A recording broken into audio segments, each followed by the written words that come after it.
Buenas tardes. Vamos a comenzar esta tercera reflexión del día,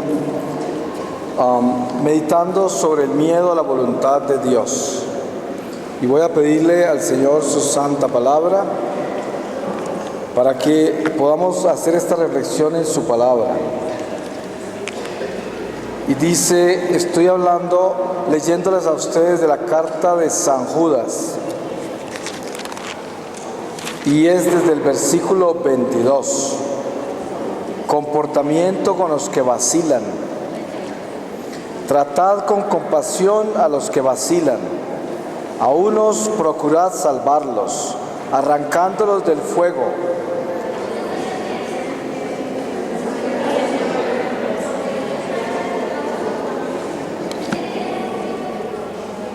Es que nos acerca más.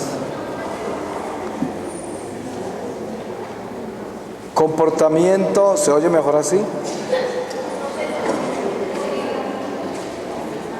Es todo lo que tenemos. Comportamiento con los que vacilan. Tratad con compasión a los que vacilan. A unos procurad salvarlos, arrancándolos del fuego. A otros tratadlos con misericordia, pero con precaución, aborreciendo hasta la túnica contaminada por su carne, al que es poderoso para guardaros sin tropiezo y presentaros sin tacha y con júbilo delante de su gloria, al único Dios, Salvador nuestro, por medio de Jesucristo nuestro Señor, la gloria, la majestad, el imperio y la potestad, desde siempre y ahora y por todos los siglos. Amén. Palabra de Dios. Pues estamos nosotros enfrentados a una realidad que nos agobia. Yo creo que todo creyente tiene este mismo desafío, que es el miedo a cumplir la voluntad de Dios, porque siempre nosotros nos aferramos y tenemos como raíz nuestra voluntad humana y crecemos desde niños viviendo nuestra voluntad humana. Y esto es una gracia que Dios nos ha dado de todas maneras, porque es el libre albedrío.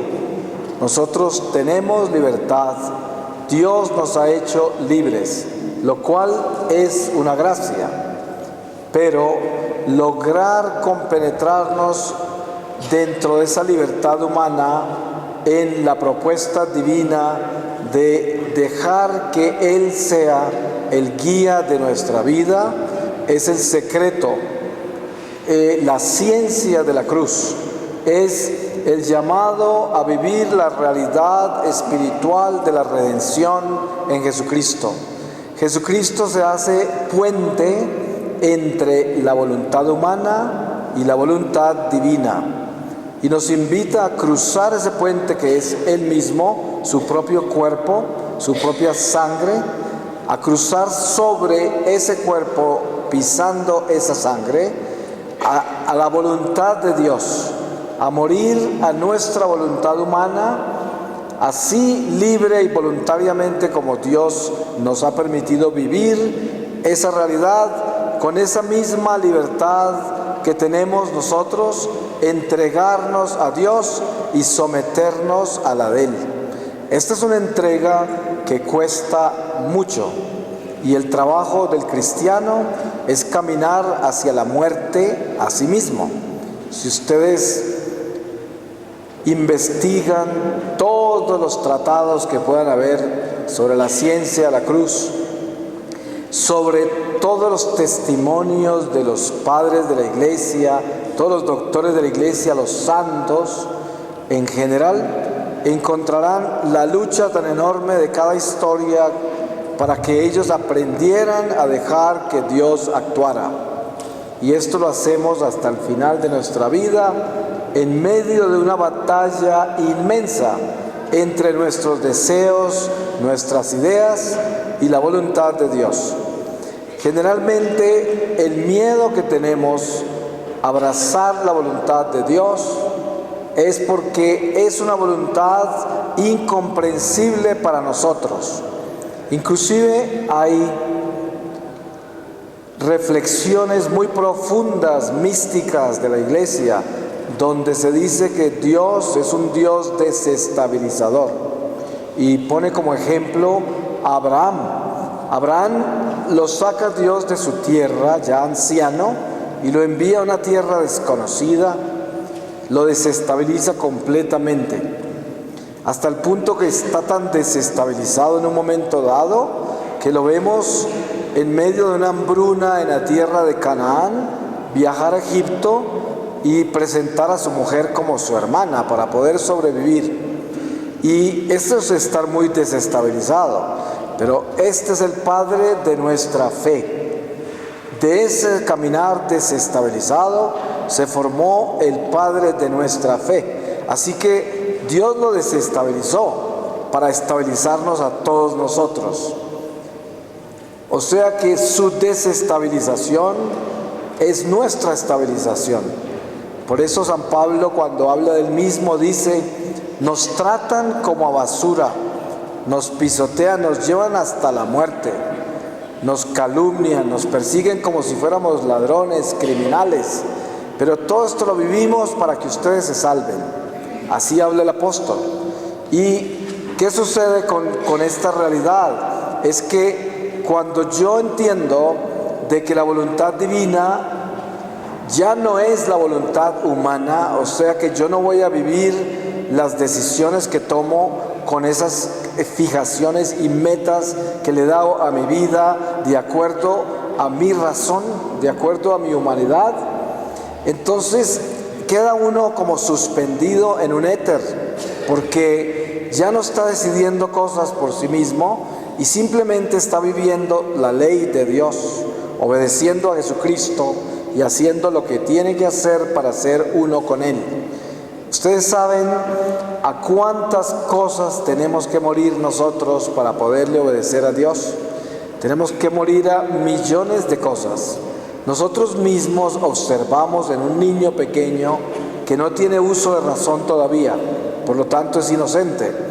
Y ese niño toma decisiones terribles a veces. Y a pesar de no tener una plena conciencia, tiene una plena intención. Porque a veces un niño muy pequeño decide, y lo podemos ver, calcularlo, romper un vidrio con una piedra, y sabe que no lo debe hacer. No conoce la dimensión de la consecuencia de esa acción y por eso no puede ser culpado, y eso no sería un pecado, hasta que no tenga la plenitud de la conciencia. Por eso la Iglesia no permite la primera comunión hasta que no tenga el completo uso de la razón y total conocimiento del pecado, y lo pueda confesar como pecado. Sin embargo, vemos que el niño pequeño, muy pequeño, tiene actitudes ya en las cuales su voluntad está actuando en una forma increíble. Todavía ni siquiera sabe que tiene esa libertad, pero la está usando. Entonces, la misma voluntad que Dios nos ha dado, también parece que nosotros la hubiéramos tomado de todas maneras en nuestros huesos. Parece que nuestra carne actuara en esa libertad. Y toma tiempo para que nosotros entendamos que tenemos que entregarla. Ejemplo número 1, clásico. Abraham tenía una mujer anciana también cuando aparece en la historia, y esa mujer es estéril. En toda la historia de la humanidad, no solamente en la cultura judía, no tener hijos pues era una vergüenza, y ha sido. Entonces esta mujer Sara no tiene hijos, no puede tener hijos, es estéril. Y sabemos la historia. Finalmente aparecen 3 ángeles que en algunas exégesis se presenta como la Santísima Trinidad, y de todas maneras era una manifestación sobrenatural, celestial, la que se le presenta a Abraham, y Abraham los atiende muy bien, y ellos anuncian de que va a tener un hijo, que Sara va a terminar esperando un hijo en 1 año. Y claro, la historia registra a Sara riéndose a carcajadas. Pues claro, Era totalmente absurdo para ella escuchar eso. Conocemos el resto de los pasajes, cómo Sara le entrega la esclava a Abraham para que tenga su hijo y etcétera. Bueno, pues tienen el hijo con Agar y nace Ismael, pero cuando nace el hijo de Sara, que se llama Isaac, cuando ya es un adolescente, el Señor le pide ese hijo en sacrificio. Aquí encontramos la realidad de la voluntad divina y la voluntad humana. Ahí están. Es el mejor ejemplo que tenemos nosotros en la historia sagrada de lo que es un encuentro entre las dos voluntades. ¿Y qué salió de ese encuentro? La paternidad de la fe. Ahí descansa nuestra fe. En el encuentro de la voluntad humana en Abraham y la voluntad divina en Dios pedirle su hijo unigénito. El sueño de Abraham, el sueño de Sara realizado, ya adolescente, donde más le iba a doler. Pero ese sacrificio lo hizo por todos nosotros. Por eso se llama Padre de la Fe. Porque si Abraham no hubiese hecho eso, y si Abraham no hubiese vivido lo que él vivió con relación a Dios y la alianza que hizo con Dios, nosotros no estaríamos acá como hijos de Abraham, como descendientes de él. Estaríamos como unos paganos por ahí dando vueltas, adorando palos y piedras. Sin embargo, sabemos que hay muchos cristianos, yo fui uno de ellos, que adoramos palos y piedras teniendo a Dios como unción. Sin embargo, todavía continúa la humanidad cayendo en estos abismos. Pero la realidad de la voluntad humana y la voluntad divina la podemos contemplar perfectamente en Abraham y el sacrificio de su hijo Isaac. Entonces, ¿cuál es el llamado de Dios a nuestra vida para que dejemos el miedo a vivir su voluntad? Es atrevernos a creer de que Dios tiene un plan mejor que el de nosotros. Como decía el Padre en su reflexión sobre el mensaje del Santo Padre en la Cuaresma, decía, hay gente que dice estar peleada con Dios. Esa es la naturaleza humana con la voluntad humana, que nosotros nos comunicamos con Dios, pero para decirle a Él qué es lo que nosotros queremos. Entonces le decimos a Dios que se haga mi voluntad. Eso es lo que le decimos al rezar, porque estamos orando, pero que se haga mi voluntad. Y cuando no se hace, ahí es cuando viene lo mismo que el Padre decía: Dios no me oye.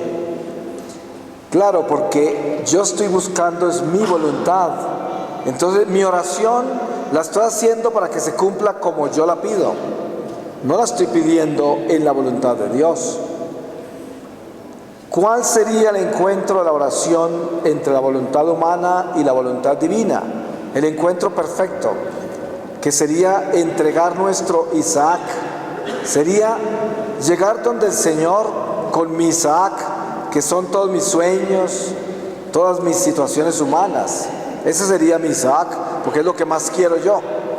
Y se lo llevo al Señor y le digo: Señor, aquí está mi Isaac. Esto es lo que yo quiero conservar mi Isaac. Pero si tú quieres, si es lo que tú quieres, haz lo que quieras con él. O sea, entregarme a él.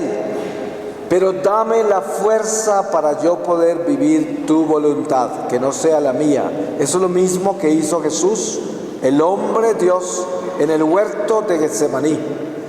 Ustedes saben qué hizo él cuando no quería tomarse esa copa. Y la copa no era la cruz necesariamente, eran todas las almas que veía que se iban a condenar antes de él regresar. Y ese peso le dolía, que obviamente es lo que llevaba en la cruz también. Pero él le pidió lo que él quería, que era desde el hombre Dios, pero al final le dijo: pero que se haga tu voluntad y no la mía. Y esa oración del huerto nos puede dar a nosotros una enseñanza perfecta del hombre Dios, que nos quiere guiar para vivir la voluntad de Dios a pesar de los deseos de nuestra humanidad, de nuestra voluntad humana.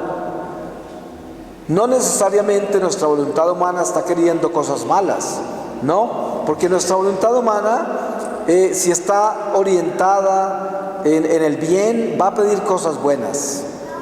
Pero ¿qué pasa? Que no es una cuestión de cuán bueno es lo que estamos pidiendo, sino qué es lo que Dios quiere. Eso es lo que la pregunta es esa.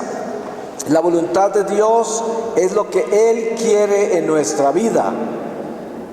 ¿Ustedes creen que Abraham quería irse donde estaba? En Ur, en Caldea, donde tenía todo. No tenía ninguna necesidad de moverse para ningún lado. Entonces él seguramente quería quedarse ahí. ¿Se dan cuenta de la historia de Moisés? ¿Ustedes creen que Moisés iba a querer ir a Egipto, donde había asesinado? Era un prófugo, era un fugitivo y se había escapado. Llevaba años ya con su mujer, hijos, tenía una vida hecha. ¿Moisés iba a querer ir para donde Dios lo quería mandar? No, la voluntad de Moisés no era irse para allá. Pero la voluntad de Dios sí era que él se fuera para allá. Y ahí es donde viene el encuentro del hombre con esa realidad. Hoy yo estoy acá en este templo y estamos en una reflexión de Semana Santa. La voluntad de Dios es que yo haga lo que el Espíritu Santo me está pidiendo en este momento. Y mi alma sabe exactamente qué es eso. Yo no puedo escaparme de la realidad de mi conciencia, porque mi conciencia está ungida por el Espíritu Santo. ¿Cómo? Por el bautismo, por la primera comunión, por todas las Eucaristías que yo he consumido, por todas esas confesiones, esas reconciliaciones que he tenido con Dios, en los cuales he hecho exámenes de conciencia, he reconocido mi pecado y me he arrepentido y me han perdonado. Todo eso es unción que nosotros llevamos en el camino. Entonces, ¿acaso sería un gran trabajo descubrir qué es lo que tenemos que cambiar para vivir la voluntad divina en este mismo momento? No. Cada uno de nosotros aquí presentes sabemos exactamente lo que Dios quiere de nosotros.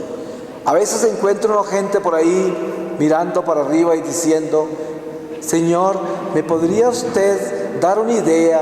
¿Cómo hago yo para descubrir cuál es la voluntad de Dios en mi vida? Y a veces están parados al lado de uno con 4 hijos ahí, o quién sabe cuántas responsabilidades que tienen en la vida. Y no se necesita mirar muy lejos para saber qué es lo que Dios quiere de nosotros. No se necesita ir a buscar el horizonte caminando hasta el final del mundo para ver si vemos el abismo de Dios y entendemos qué es lo que está saliendo de allá, cuál es el mensaje para nuestra vida. Nosotros ya tenemos la respuesta, la tenemos infusa en nuestro corazón. Aquí, si alguno dijera que no sabe lo que Dios quiere en su vida, sería un mentiroso y llamaría a Jesucristo un mentiroso. San Pablo lo resume muy sencillamente. Dice: la voluntad de Dios es, a saber, 2 puntos, nuestra santidad. Esa es.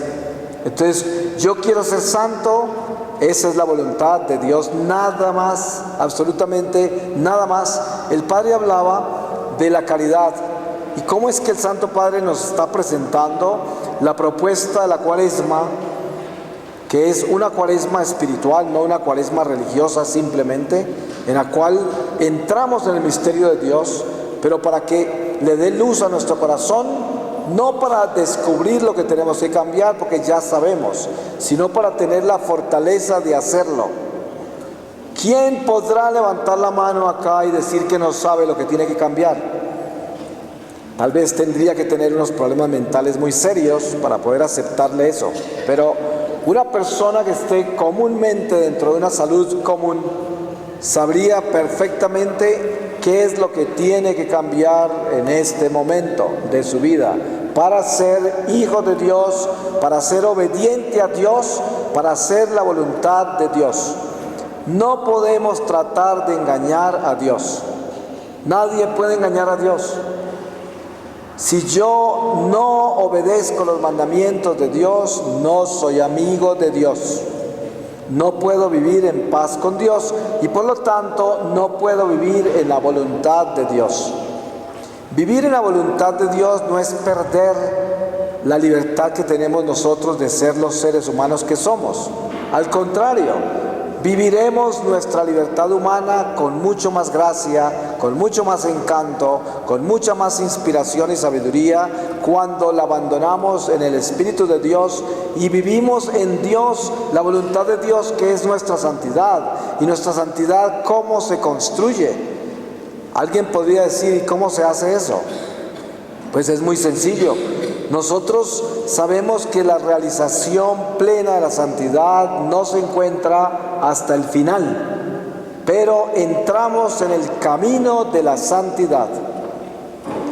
Y eso es lo importante. Cuando San Pablo se dirige en algunas de sus cartas a lo que llama él los santos, y dice él a los santos de Tesalónica y a otros santos, y uno se pregunta, ¿cómo así?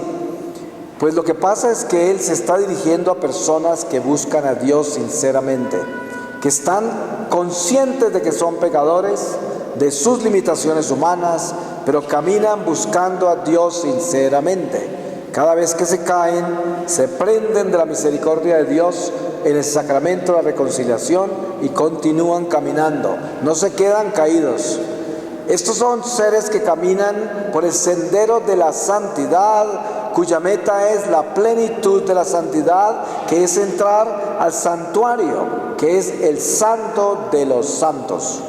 Ustedes se han dado cuenta que en el Antiguo Testamento, dentro de la ley de Moisés y todo lo que Dios le enseñó a él, encontramos esos sacerdotes de la tribu de Leví, descendientes de Aarón, que eran los únicos que podían manejar las cosas de Dios en el templo. Y habían dos altares, el del santo y el santo de los santos, o sea, el santísimo.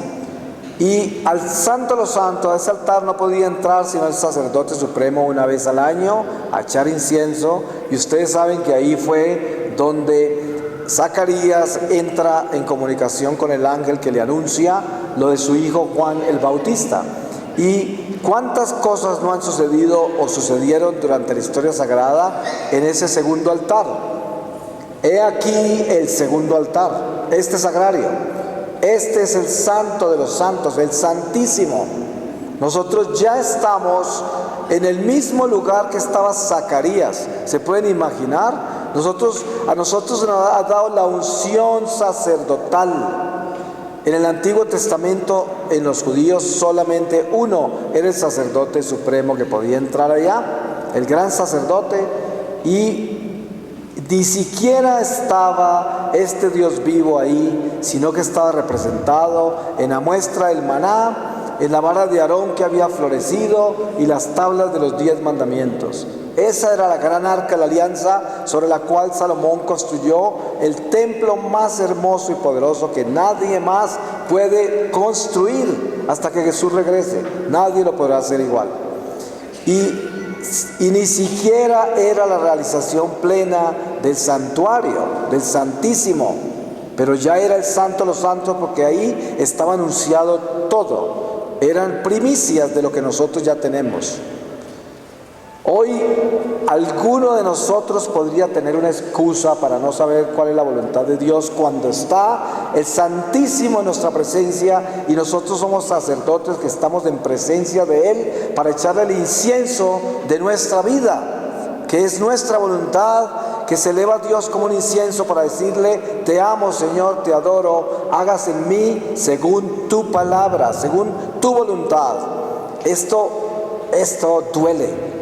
Ustedes saben que amar duele, el amor duele, la caridad duele mucho obedecer a Dios. La cruz nuestra está hecha de nuestra obediencia.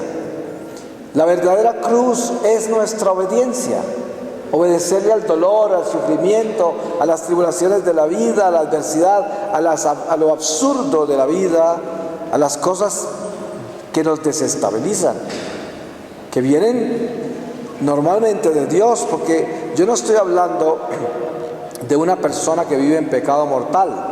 Si uno vive en pecado mortal, no está en la voluntad de Dios y por lo tanto lo que le sucede a la vida de uno no es voluntad de Dios. Porque lo más seguro es que cuando usted no está en gracia de Dios, está en el lugar equivocado, haciendo lo que no debe, a la hora que no debe. Normalmente eso es lo que pasa, a no ser de que Dios ya lo haya jalado y lo esté entrando al santuario. Ahí sí ya va encaminado, aunque todavía no se haya reconciliado, pero ya lo está llamando el Señor. Eso es otra cosa diferente. Pero si ya entró en el redil, regresó la oveja perdida, se entró en el rebaño del Señor, comienzan a lavarlo, a limpiarlo y le empieza a entregar esa sabiduría divina que muestra cuál es la voluntad de Dios. La voluntad de Dios es simplemente que seamos estas vasijas de barro dóciles, que nos dejemos manejar por las manos del alfarero, que es el único que sabe para qué oficio nos creó, para qué nos hizo. Eso es. Ustedes saben que hoy lo más común en este mundo en que vivimos es que la gente esté orientada profesionalmente, no está orientada vocacionalmente. No es vocación lo que estamos tratando de darle flor, sino profesión. Cuando usted entrevista a un joven y le pregunta por qué decidió ser ingeniero, o economista, o abogado, y dice porque pues es lo que más produce, es lo que más oportunidades me da para sobresalir económicamente y oportunidades sociales y políticas en mi vida y darle una vida digna a mis hijos, entre comillas, digna. Pero ¿cuál es la realidad de ese camino, de esa voluntad humana? La realidad es que si nosotros no tenemos el corazón enfocado en la voluntad de Dios y las decisiones que tomamos no las tomamos en la voluntad de Dios, seremos unos simples profesionales sin vocación. O sea que la profesión que tenemos es simplemente un oficio que nos produce beneficios temporales. Por eso hay tanto profesional con cara de limón, porque nunca con el dinero, la fama o el poder humano van a encontrar paz ni van a encontrar gozo. Y se pierden, los matrimonios se les dañan, los hijos se pierden. Son maldición a veces en la sociedad porque son familias disfuncionales, porque buscan cosas disfuncionales, como son los tesoros terrenales.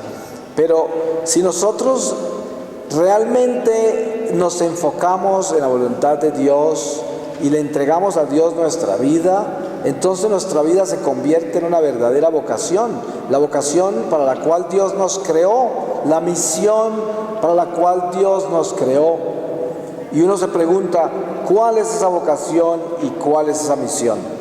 Muy sencilla, es nuestra santidad. ¿Por qué? Cuando yo busco mi santidad, el Espíritu Santo se mueve a través de mí.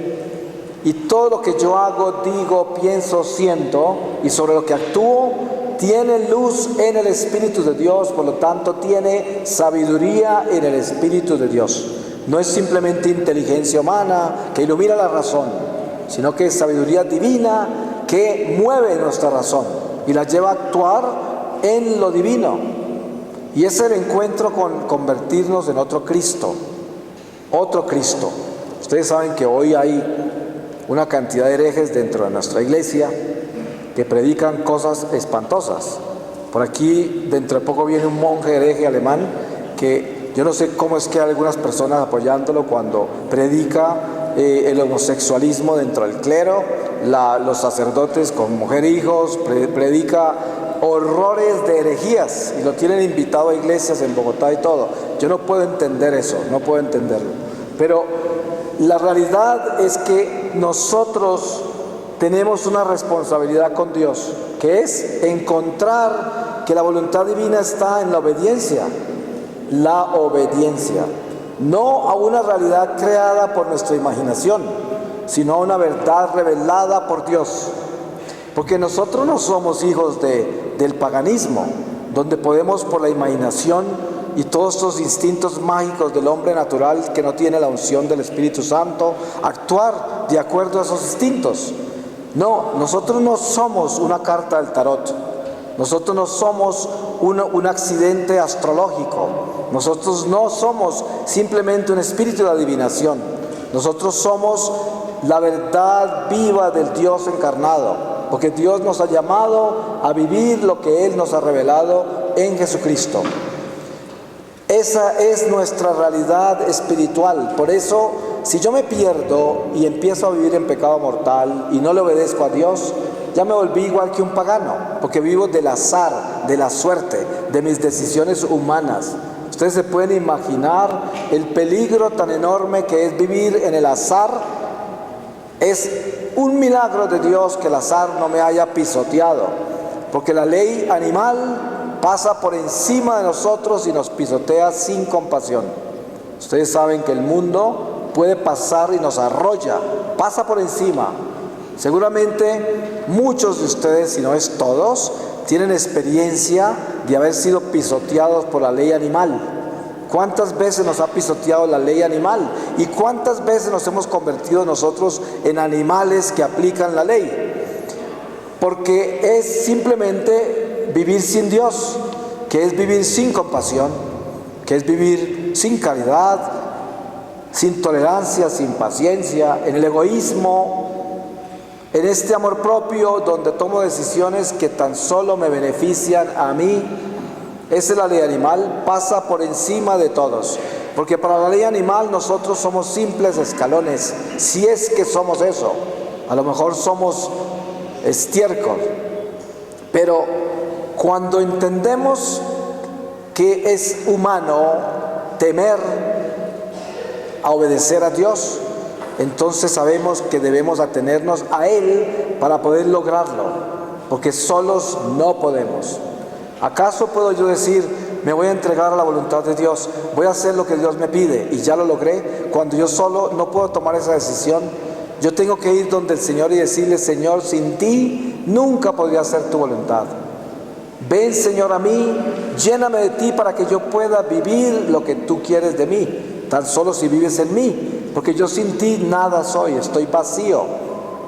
Comenzar así es reconocer quiénes somos y darnos cuenta que todas estas decisiones que hemos tomado sin Dios simplemente fueron un acto de vanidad, un acto de egoísmo, un acto de locura, una demencia humana, porque es como pretender uno vivir afuera del oxígeno. No vive, no puede vivir fuera del oxígeno, se nos acaba la vida. Y esto es Dios, es nuestro oxígeno. Y para vivir esa voluntad divina, yo tengo que revisar con cuidado mi voluntad humana. Hay personas que desde niños se glorifican en su voluntad humana y los amigos que escogen, los escogen por vanidad. La profesión que escogen, la escogen por vanidad. La esposa o el esposo que escogen, lo escogen por vanidad. Todo lo que seleccionan en su vida lo hacen por vanidad. Y de pronto, cuando están ya grandecitos, se dan cuenta que su vida es un absoluto desastre de la vanidad. Nada funciona. No puede florecer una vida así, porque todo fue falso desde el principio. Hoy nosotros podríamos tener un despertar extraordinario y descubrir dónde estamos. Da miedo descubrir dónde estamos, porque da miedo aceptar la voluntad de Dios, que es la luz, que es la sabiduría, que es la verdad, que es donde no podemos engañarnos y decir, sé quién soy yo hoy. ¡Qué susto! Es bien difícil. La mayoría estamos tapando como el gato todo este excremento de nuestra falsedad con la arena, pero ahí está tapado. Basta con sacudirlo y hiede, porque ahí está tapado. Y entonces atreverse a destapar eso con el olor que va a despedir no es fácil, pero precisamente la conversión es salud, es sanación, y la sanación hiede porque se abren las heridas. Qué dolor tan grande que es el pecado cuando comenzamos a sentirlo en el corazón y empieza a desentumecerse toda nuestra conciencia y comenzamos a darnos cuenta de todas las maldades que hemos hecho, lo horrible que es haber sido un enemigo de Dios, las cosas que hemos hecho que no debíamos hacer. Eso duele mucho y qué bueno que duela. Ustedes saben que hay miles de almas en el purgatorio viviendo el dolor que no pudieron vivir, del arrepentimiento que tuvieron sin dolor, y de eso está hecho mucho purgatorio. No solamente de eso, pero eso es gran parte de la materia prima del purgatorio. Es el pecado sobre el cual no hemos tenido dolor todavía. Y hoy Dios nos da esta oportunidad tan inmensa de estar en este templo contemplando nuestra realidad, la realidad de esta pequeña vida. Pero tenga la seguridad de esto: esta pequeña vida es un amor gigantesco para Dios, porque cada uno de nosotros somos hijos importantes para Dios. Y no solamente importantes para Dios, somos muy importantes para la humanidad entera. Ustedes saben lo importante que es una persona que entra en la razón de Dios, en la conciencia. Ese es un triunfo del Espíritu y toda la humanidad se beneficia, toda la humanidad entera. Esto nos parecerá extraño porque es incomprensible y para algunos les sonará poético o quién sabe qué tipo de filosofía, pero la realidad espiritual de lo que estoy diciendo es que es un hecho, que si yo entro en la luz, ilumino la humanidad entera. Eso quiere decir, le aumento la luz a toda la humanidad. No nos podemos imaginar siquiera lo pequeño que es esto. Nosotros aparentemente creemos que todo esto es gigantesco, toda esta creación, toda esta masa de seres humanos. Pero, ¿saben qué? Somos un solo cuerpo. Y lo que le pasa al dedo pequeño del pie derecho, lo siente todo el cuerpo. Lo que le pasa al ojo derecho, lo siente todo el cuerpo. Entonces tenga la seguridad de que si usted entra en la luz, ilumina el cuerpo entero. Somos así de importantes. Y a veces la vida nos agobia tanto que nos consideramos inútiles. Y claro, ante Dios somos siervos inútiles. Pero la realidad por la cual Dios nos creó es porque nos ama, porque de nosotros hace flores de su jardín, donde ya no seremos los siervos inútiles, sino que seremos vida dentro de la vida, que nunca se acabará, vida eterna, vida en abundancia. Esa es la promesa de Dios y por eso vivir en la dignidad humana que tanta gente habla en esos términos es simplemente vivir en Dios. ¿Acaso la dignidad humana simplemente es no robar, no matar y ayudarle a la gente por ahí en lo que pueda y darle a los hijos todo lo que necesitan? Hay gente que piensa que esa es la dignidad humana. No poner el estéreo muy duro para que los vecinos no se trasnochen. No, pues esas son cosas elementales de una vida que es cívica. Pero la realidad espiritual es que nosotros debemos amar convencidos de que nuestro amor es el amor para todos, el amor que va a beneficiar a todos. Y ese amor tan solo se realiza cuando yo lo vivo en obediencia al amor de Dios, que es hacer su voluntad, cumpliendo sus mandamientos, llevando nuestra cruz en silencio con Dios y caminar sobre esas huellas del Nazareno, que son las huellas de aquel que nunca se va a quejar y que si se cae, se para y nunca se entrega, sigue caminando y tiene los ojos puestos en el horizonte de la esperanza prometida por el mismo Dios en la persona de Jesucristo, de que vamos a llegar a la patria celestial y se va a acabar la muerte, el sufrimiento, el pecado, se va a acabar todo esto y vamos a vivir en una eternidad gloriosa en Dios. Y esto no es mentira, esto es verdad. Nosotros tenemos una promesa real, la promesa es absolutamente real, pero hoy, si usted se examina con cuidado, piense cuánto de lo que hace en su vida lo hace por simple voluntad humana y no tiene a Dios metido en nada de esas cosas.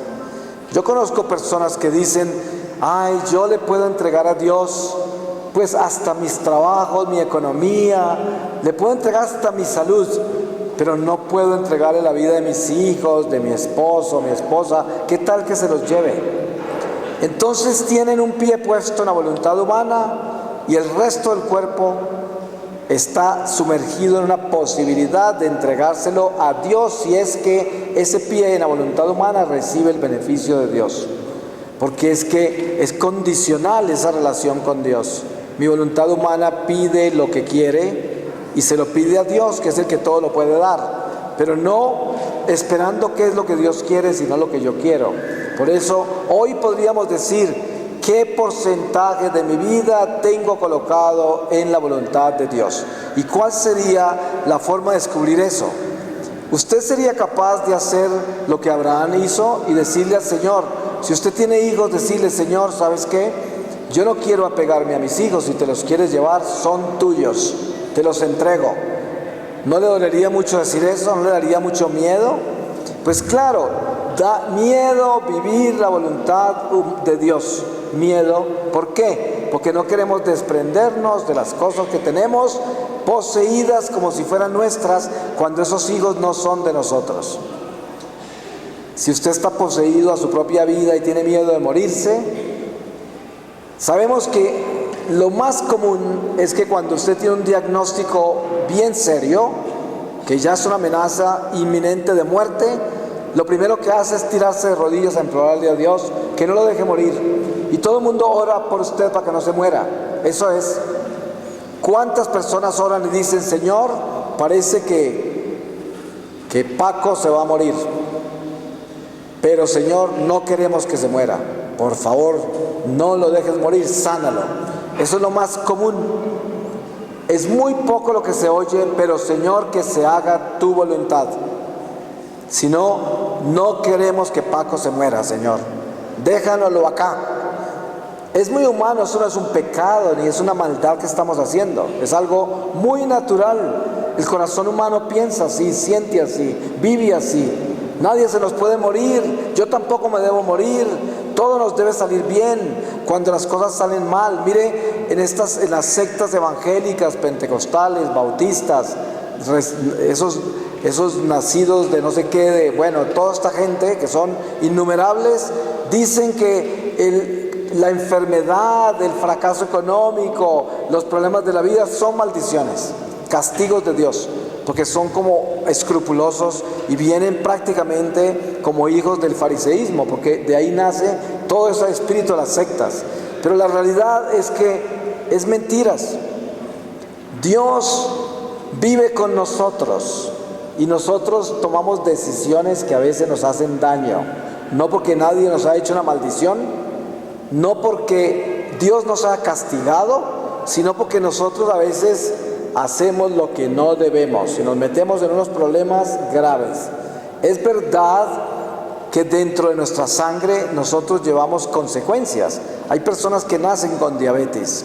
Yo nací con un problema cardíaco que viene de mis antepasados, y muchas cosas así vivimos cada uno de nosotros. Hay gente que hereda problemas mentales y existen cosas así, pero al mismo tiempo nosotros no somos cargados con los pecados de nuestros antepasados. ¿Acaso el bautismo no es un exorcismo? Lo que pasa es que las consecuencias del pecado a veces nos tienen marcados en la carne y es inevitable. Pero cuando nosotros entendemos hoy de que Dios quiere que al compenetrarnos en nuestra conciencia y descubrir qué es lo que tenemos que cambiar sinceramente para decir que estamos en el camino a la santidad, entonces ya estamos aterrizando en lo que Dios nos pide en esta Semana Santa y lo que siempre nos pedirá todos los días de nuestra vida, que es decirle al Señor: Señor, siempre he sabido lo que tú quieres de mí, pero no lo he querido hacer. Esa sería la confesión más importante de su vida. Yo invito a los católicos a veces a hacer esto: arrodíllese acá y confiésele a Jesús sacramentado de que usted no está seguro, no está 100% seguro que Él está ahí, y que por eso a veces viene a visitarlo al Santísimo y se duerme, porque usted no sabe que ahí está Dios. Si supiera que está Dios, no se iba a dormir. ¿Acaso usted se duerme visitando a un amigo? No, al contrario, está más despierto cuando está visitando gente importante para usted. A veces hasta compra ropa nueva para visitarlos. No se va a dormir. Entonces, ¿cómo se va a engañar diciendo que cree que Dios está acá cuando estar sentado ahí visitándolo a los 10 minutos está roncando? No puede estar visitando a Dios. No podemos engañarnos, eso es verdad. Y entonces, una confesión sincera es decir, Señor, ni siquiera creo que tú estás en la Eucaristía. Así de mal estoy. Por eso, dame la fuerza para que yo pueda entrar en este misterio tuyo donde reconozco mi pequeñez y mi nada y empiezo a entrar en tu santuario invitándote a que me llenes de ti para yo poder vivir en ti, vivir en tu voluntad con esta pobreza y limitación y miseria humana, porque a ti, tú no me juzgas por lo que yo soy, sino que me invitas a ser como tú. Eso es lo que hace el Señor. Por eso, en el día de hoy, si nosotros quisiéramos sacarle un buen resultado a este retiro, diría con toda tranquilidad decir, Señor, yo sé quién soy, no necesito que me lo digas, ya me lo mostraste. Tu luz está en mi corazón en este día y yo sé que me tengo que arrepentir, que tengo que cambiar, dejar el mal y dejar de pedirte las cosas que yo quiero y comenzar a pedirte las que tú quieres. Por eso hay un santo que dice, Señor, dame lo que me pides y pídeme lo que quieras. Y esto es tan importante porque si yo voy donde el Señor a pedirle cosas que la mayoría de las veces no son las que Él quiere darme, entonces siempre seré un orante frustrado, porque pienso que Dios es sordo y pienso que mis oraciones nunca son respondidas, por lo tanto Él no me ama. Y Dios está tan lejos de mí que nunca logro conseguir que Él me escuche, que me dé lo que yo quiero. ¿Por qué? Porque solo vivo mi voluntad y por eso estoy así, con Dios tan lejos. Pero si yo me acerco ante el Señor y le digo, tú lo sabes todo, tú me creaste a mí, el único que sabe para qué me creaste es tú. No dejes que yo interfiera en tu voluntad con mi voluntad humana. Ayúdame a atarme a ti, ayúdame a hacerme tu esclavo, para que en esta esclavitud divina pueda yo vivir la libertad, la plenitud del Espíritu. Ustedes saben que entregarse a la esclavitud de la obediencia a Dios es encontrar la libertad eterna. Son los únicos grillos y cadenas que producen libertad. Atarnos a Dios, esa es la libertad.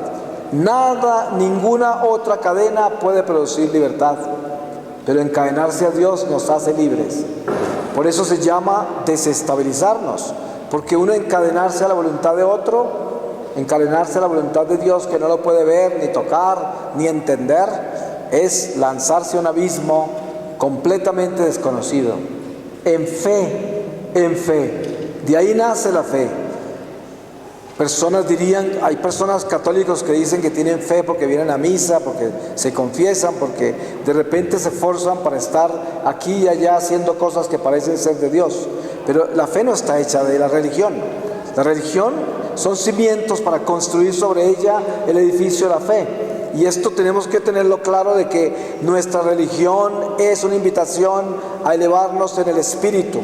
Porque rezar solamente y vivir la ley de Dios no nos salva. Eso no es suficiente. Lo que nos lleva a vivir, mire, yo conozco monjes, monjas, sacerdotes y laicos comprometidos que no son espirituales.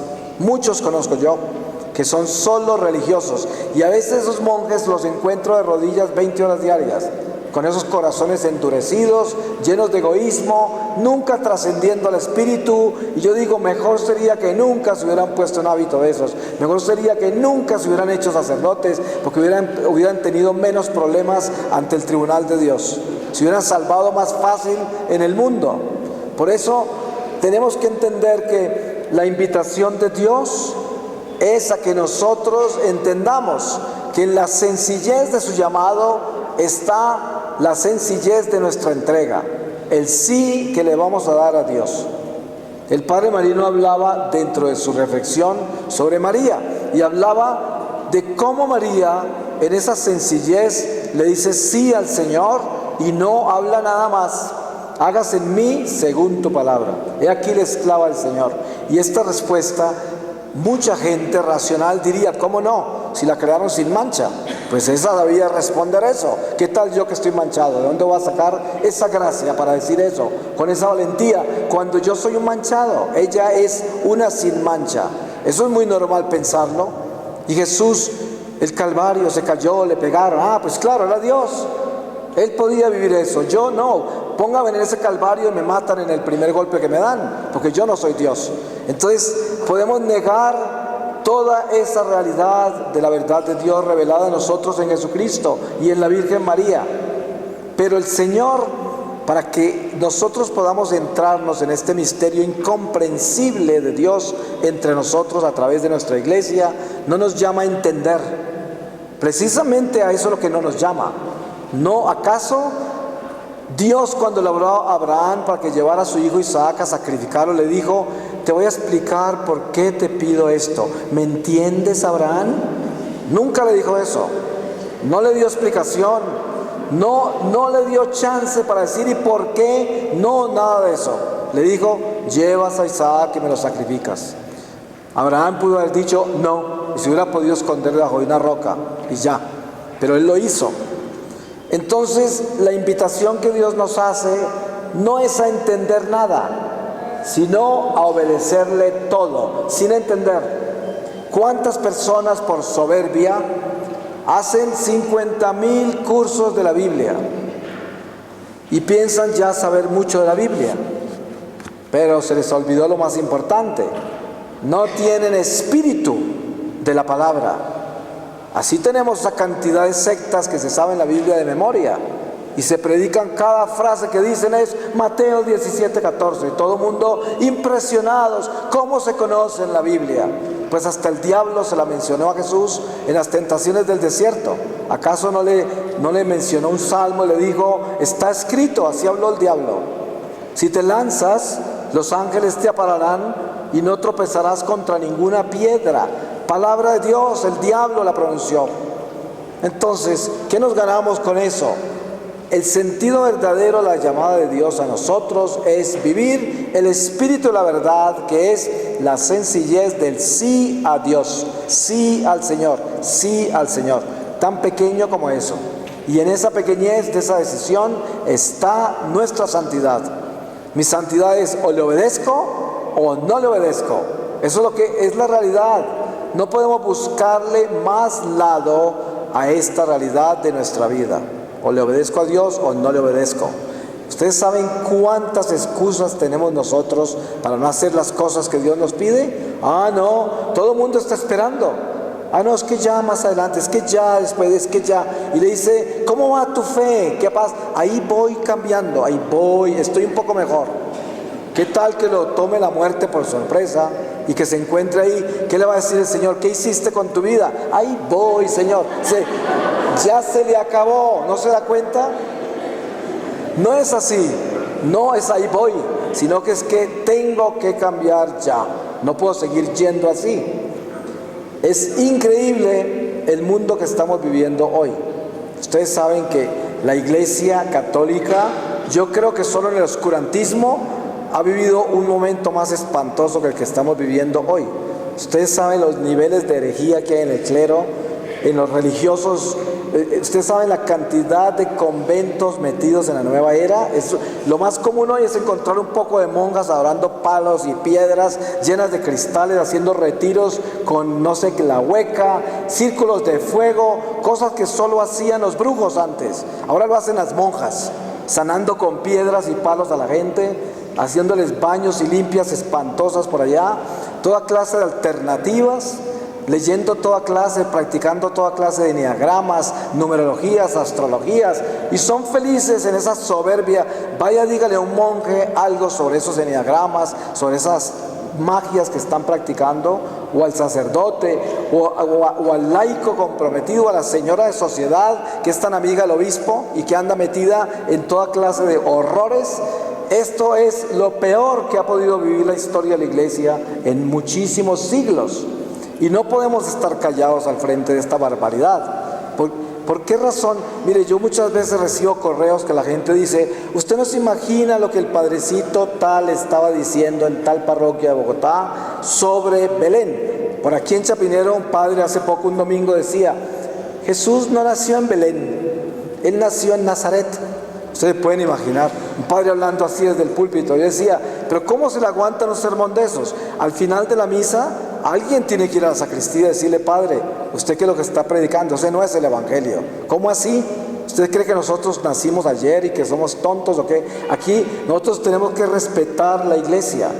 Alguien se la pone de ruana entonces y nos canta toda clase de herejías, y un día van a salir con cristales aquí a predicar el evangelio, y la gente se va a salir aterrada, escandalizada, sin hacer nada.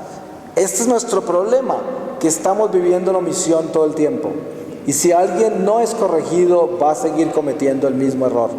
Nosotros sabemos que todas estas exhortaciones las tenemos que hacer con mucha caridad, porque nosotros somos pecadores también, y no podemos sentirnos que somos mejores que el padre que está predicando herejías o el laico que está practicando nueva era. No somos mejores que nadie y podemos caer en cualquier momento, pero sí debemos hacer algo.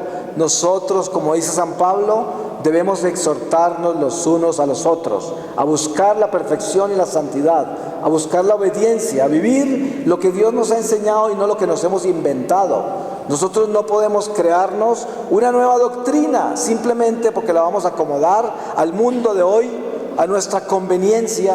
Ustedes han visto que todo el que predica herejía siempre dice, antes se vivían tales cosas, pero hoy vivimos tales otras. Siempre es así, siempre es dándole un cambio a las cosas de Dios. Y ustedes saben que lo primero que Jesús nos enseña es que el cielo y la tierra pasarán, mas mi palabra no pasará. Y alguien nos puede venir a cambiar la palabra de Dios y darnos una alternativa a un mandamiento, una alternativa a un sacramento, una alternativa a quién sabe qué. Ustedes se han dado cuenta del desorden que hay en la iglesia hoy. A veces hay sacerdotes dando una absolución masiva a la gente sin confesarse. Gente que viene en pecado mortal a comulgar, que no se va a arrepentir, que no va a cambiar, que después de comulgar salen a vivir el mismo pecado en que estaban ahí.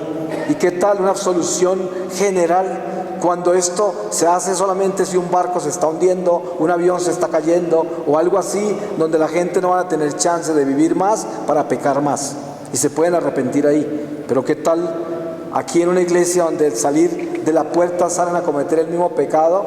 Todos esos pecados caen encima de ese sacerdote, porque él fue el que cometió semejante crimen de confesar personas masivamente sin saber si esas personas iban a arrepentir de verdad, iban a cambiar su vida. Pero así de desnutrida se encuentra la iglesia hoy. Hay situaciones así dentro de la iglesia. ¿Ustedes creen por un minuto que esa es la voluntad de Dios? Esa no es la voluntad de Dios, porque la voluntad de Dios es nuestra santidad, y nuestra santidad es la obediencia a Dios, tal y como Dios nos la ha enseñado, no como nosotros nos la queremos diseñar. Pues si quisiéramos hacer algo muy grande hoy para poder elevarnos a los dones de Dios en esta Semana Santa, sería ser muy sinceros y descubrir qué porcentaje de nuestra vida tenemos en la voluntad de Dios. Y ahí nos demos cuenta hasta dónde realmente somos hijos de Dios. Porque hay que tener mucho miedo de todo el área que no tenemos en amistad con Dios. Por eso el Señor dice, si este brazo te lleva a pecar, córtatelo. Si este ojo te llega a pecar, sácatelo. Por eso nosotros tenemos que entender que eso no es un chiste, eso es una realidad. Todo lo que nos lleve al pecado tenemos que eliminarlo completamente. Dice la palabra, es mejor entrar manco al cielo que con el cuerpo entero a los infiernos. Y hoy es una oportunidad muy grande para que nosotros le pidamos a Dios esta realización de nuestra conciencia, donde yo pueda decir, Señor, muéstrame hasta dónde estoy viviendo tu voluntad y cuánto debo cambiar yo para que pueda lograr este regalo tan grande de tu invitación a vivir lo que Jesucristo me ha enseñado. Porque eso es lo que tenemos que aprender, a vivir esa voluntad de Dios en las enseñanzas de Jesucristo. Hay gente que se conoce tantas cosas y se ha leído tantos libros. Hoy hay tantísimo mensaje, hay libros así de gordos, se lo saben de memoria. Pero vaya, pregúntenles ustedes por las epístolas, Vaya, pregúntenles ustedes por el Evangelio, los 4 Evangelios, pregúntenles ustedes cuánto se sabe en el catecismo, la doctrina social de la Iglesia. No se la conocen, se conocen pequeños pasajes. No se acuerdan a veces de la palabra que se lee durante la Eucaristía. Cuando salen de la misa ni se acuerdan, pero sí se acuerdan de los mensajes de fulanita, de los mensajes de sutanito, eso sí se lo saben de memoria. Entonces aquí hay algo que tenemos al revés y tenemos que ordenarlo.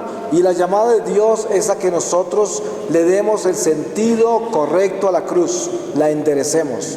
Y ese enderezar la cruz es ponerla con la cabeza para arriba. Ustedes saben que todo culto satánico, toda desobediencia a Dios es la cruz al revés. Y lo que tenemos que hacer es enderezar la cruz y colocarla en la dirección que es, en el norte de Dios. Y aprender a ser sinceros con nosotros mismos. ¿Quién soy yo hoy? ¿Una persona que pretende engañar a Dios o una persona que quiere entrar en conciencia para obedecerle a Dios? Voy a pedirle al Señor su palabra para terminar esta reflexión. Y les leo a ustedes de la segunda carta de San Pablo a los tesalonicenses en el capítulo 3, desde el versículo 1. 2 Tesalonicenses 3, 1. El progreso de la palabra de Dios.